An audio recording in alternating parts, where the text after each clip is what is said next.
Koski में सिंध तरक्की पसंद पार्टी पारां रूरल हेल्थ सेंटर में हथरादू दवाउनि जो खोटे अमले जे उढंगे रवैये खिलाफ़ मियां खान खोसो, अब्दुल सत्तार बोडो, अयूब भट्टी ऐं हाजी मल्ला जी अॻवानी में शहर जे मेन चौक ते धरणो हणी बुख हड़ताल कई वई। इन मौके ते अॻवाणनि जो चवणो त रूरल हेल्थ सेंटर जॾहिं खां IHS जे हवाले थियो आहे तॾहिं खां दवाउनि जी हथरादी खोट, डॉक्टर ऐं अमले जी लापरवाही जा वाक़िया साम्हूं आया आहिनि। हुनजो त अस्पताल में lady doctor, ultrasound, x-ray machine जी खोट सां गॾोगॾु एम्बुलेंस बि मौजूदु नाहे। सिविल अस्पताल खोस्की में जेको जॾहिं खां IHS जे हवाले कई वई आहे, मुसलसल हिते जे माण्हुनि सां नाइंसाफ़ी आहे।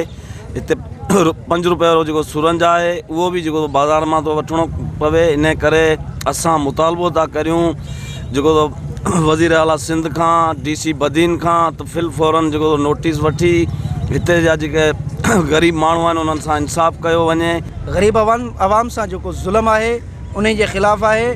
अॻु में सिविल अस्पताल जे अंदरि एक्सरे थींदो हुयो, अल्ट्रासाउंड जी मशीन हूंदी हुई ऐं ॿियूं बि काफ़ी मशीनूं हूंदियूं हुयूं, कुझु बहितर इलाजु थींदो हुयो। हीअ जेको हाणे थिए पियो इन खां जेके मरीज़ वग़ैरह जेके वञनि था उते उन्हनि जी तज़ील कई वञे थी ऐं IHS था ठाहियो, खोस्की बचायो। उन्हनि चेतावनी ॾिनो त जेसिताईं दवाउनि जी खोट लापरवाही कंदड़ अमले खे न हटायो वेंदो तेसिताईं रोज़ जी बुनियाद ते बुख हड़ताल जारी रहंदी। विज़िट कयो अवामी आवाज़ मीडिया ग्रुप जी वेबसाइट awamiawaz.pk।